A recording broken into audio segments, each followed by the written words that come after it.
Guest joins us from San Francisco. We have Mr. Paul Lejoy, the founder of Pacific Realty, an entrepreneur, a successful businessman, also a motivational speaker. And you say, Paul, that it's impossible to be poor in America. Why is that?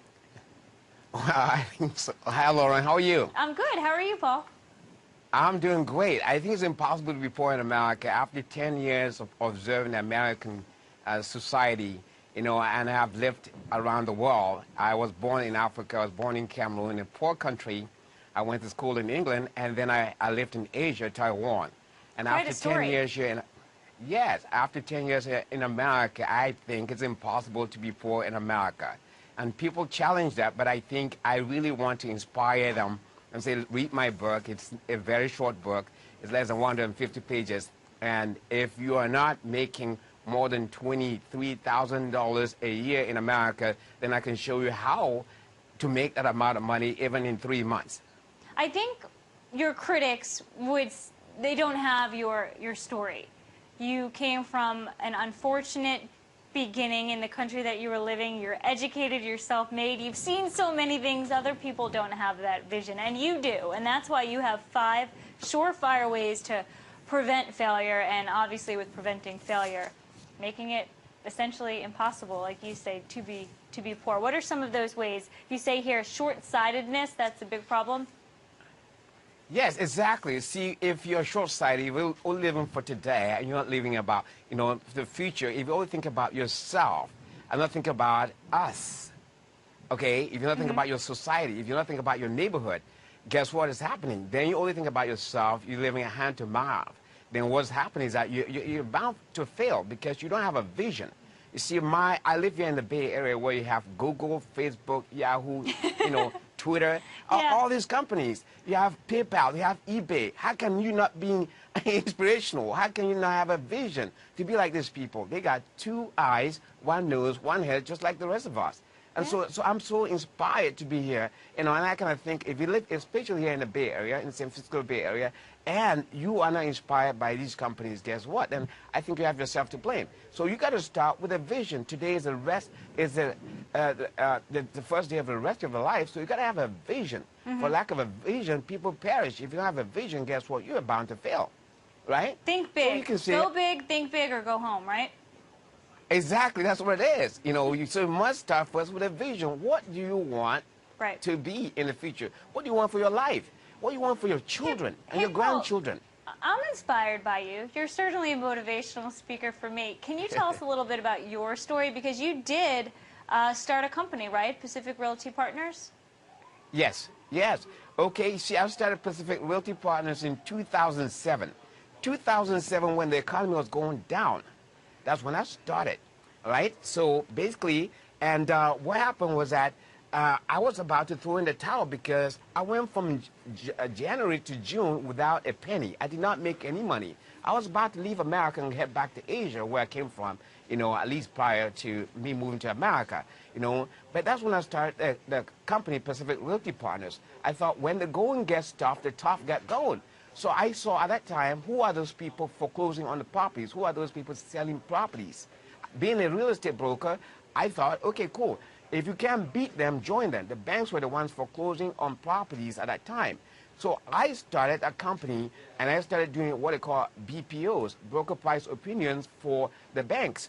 And before I realized it, 2009, I was a top broker for a city mortgage in the entire Northern California.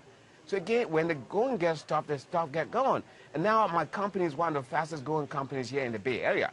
I had a vision, Lauren, for my company. I had a vision for my life. So because of that, I was able to withstand all the vicissitudes of the day, all the, the bad economy. And you know what happened between 2008 and 2010.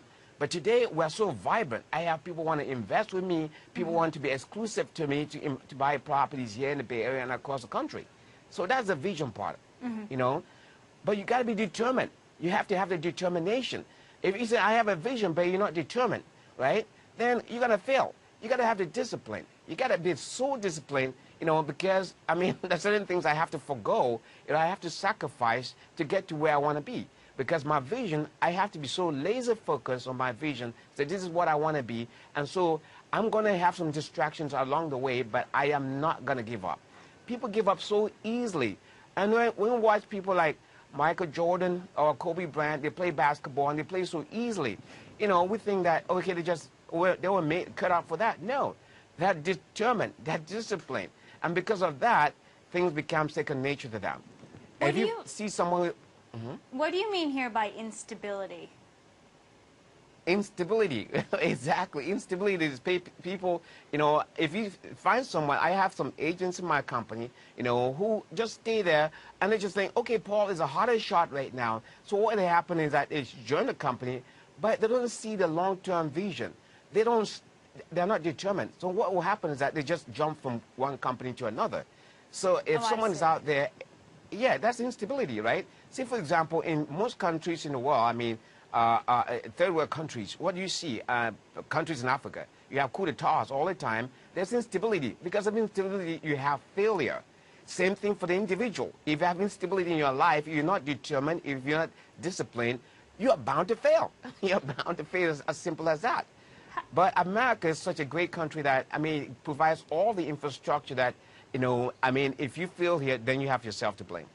That's one of the big differences between people who live in some other countries, particularly those developing countries and those third world nations, and people that live here. Life is a luxury in some of those other places, and people here take life for granted. And that must bother you a little bit, because we don't realize, Americans don't realize all of the opportunities that are right there if we just would actually go and try to get them. Exactly. So in my book, actually, the privilege of my book, I talk about it's impossible to be poor in America. I said basically you have 413 billionaires in America. Out of 1,200 billionaires in America, in the world, you have almost half of those in America. Half of those have already pledged to give 50% of their wealth to the general public, to the Americans. And I say, what are you doing about it? If you're watching this, what are you doing about, are you getting that money? See, just about 3 months ago, we heard that Facebook founder gave $500 million to a charity, right? That's it. When people get to that stage and they, like Warren Buffett and Bill Gates, they want to give money back to the society. And I think all Americans have to do is avail themselves to that amount of money. We have a ton of foundations in America. You have a ton of VC companies, venture capitalists. You have a lot of angel investors.